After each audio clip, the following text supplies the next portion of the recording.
নমস্কার বন্ধুরা, আলপনাস কুকিং স্টাইলে আপনাদের সবাইকে স্বাগত। আজকে আমি মটনের রেসিপি নিয়ে এসেছি। অনেকেই গরমের সময় মটনটা খুব একটা পছন্দ করে না, কারণ এটা রিচ হয় আর গরমে একটু পেটের প্রবলেম হয়ে থাকে। তো আজকে আমি যেইভাবে মটনটাকে বানিয়েছি, এইভাবে বানালে কিন্তু একদমই রিচ হবে না আর কোনো রকম হজমের সমস্যা হবে না। শুরু করছি রেসিপি, সাথে থাকুন। এখানে 500 গ্রাম মটনকে ভালো করে ধুয়ে জল ঝরিয়ে নিয়েছি। এখন এই মটনটাকে ম্যারিনেট করব। তার জন্য প্রথমে মিক্সির জারে বড় একটা পেঁয়াজকে এরকম রাফলি কেটে নিলাম। 4টে কাঁচা লঙ্কাকে টুকরো করে নিয়েছি আর 1 ইঞ্চি আদাকে এরকম ছোট ছোট পিস করে কেটে দিয়েছি। এটাকে এখন পেস্ট বানিয়ে নেব। এখন এই পেস্টটা মটনের মধ্যে দিয়ে দিচ্ছি।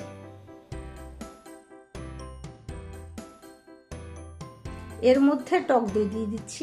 এখানে আমি 7 টেবিল চামচ দিয়েছি, তার মানে এখানে 200 গ্রাম টক দই হবে। হাফ চামচ লবণ দিলাম, হাফ চামচ ধনের গুঁড়ো, হাফ চামচ জিরের গুঁড়ো, হাফ চামচের থেকে একটু কম লঙ্কার গুঁড়ো, যেহেতু কাঁচা লঙ্কাটা দিয়েছি, আর হাফ চামচের থেকে একটু কম হলুদ গুঁড়ো, হাফ চামচ রসুন পেস্ট দিলাম আর 1 টেবিল চামচ মতো রিফাইন তেল। এখন মাংসটাকে ভালো করে মাখিয়ে নেব।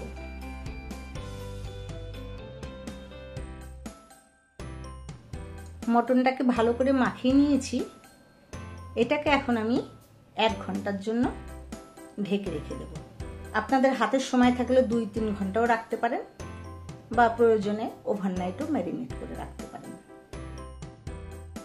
1 ঘন্টা পরে কড়াইটাকে ভালো করে গরম করে নিয়েছি। এর মধ্যে 2 টেবিল চামচ তেল দিলাম। আমি কিন্তু তেলের পরিমাণটা অনেকটাই কম দিয়েছি তুলনামূলকভাবে।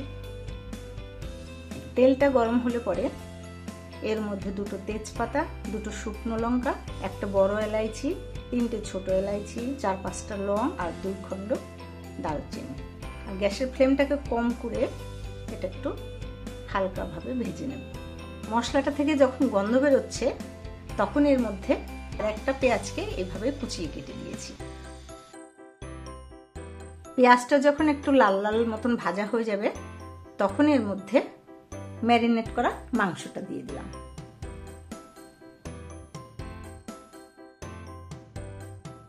আর এখন ভালোভাবে এটাকে মিশিয়ে নিচ্ছি। প্রথমে কিন্তু আমি গ্যাসের ফ্লেমটাকে হাইতে রাখবো। হাইতে 2 মিনিট মতন ওলট পালট করে নেড়ে নিয়ে গ্যাসের ফ্লেমটাকে কম করে দিয়ে ঢাকা দিয়ে রান্না হতে দেব। মাঝে মাঝে ঢাকনা খুলে নাড়িয়ে দিতে হবে, না হলে নিচের দিকে লেগে যাওয়ার চান্স থাকে। এইভাবেই আমি ঢেকে ঢেকে 8 ঘন্টা ধরে মটনটাকে কষিয়ে নিয়েছি। 8 ঘন্টা ধরে কষিয়ে নেবার পরে মটনের চারদিকে দেখুন তেল ছেড়ে এসছে। এই সময় আমি এর মধ্যে ফুটন্ত গরম জল 2 কাপ দিয়ে দিলাম।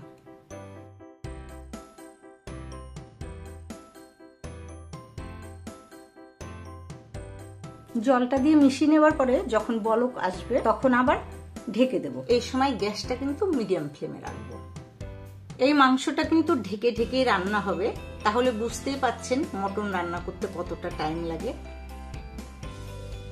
আমার ছেলে মাংসের দোকান থেকে শুনে এসেছে মটন নাকি এইভাবে ধিমি আঁচে রান্না করলে টেস্টটা নাকি খুব ভালো হয়। ও আমাকে কিছুতেই কুকারে সিটি দেবে না। এই জন্য আমি এইভাবে সময় নিয়ে মটনটা রান্না করি, সেটা নাকি ওর কাছে ভীষণ ভালো লাগে।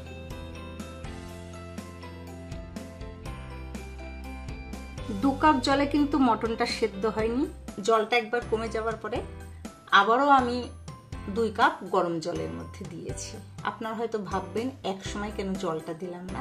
যেহেতু রান্নাটা ধিমি আঁচে হচ্ছে সেহেতু একসঙ্গে জল দিলে অনেকটাই টাইম লাগবে, কিন্তু গ্যাসের ফ্লেমটা এইবার কম করে রেখেছি।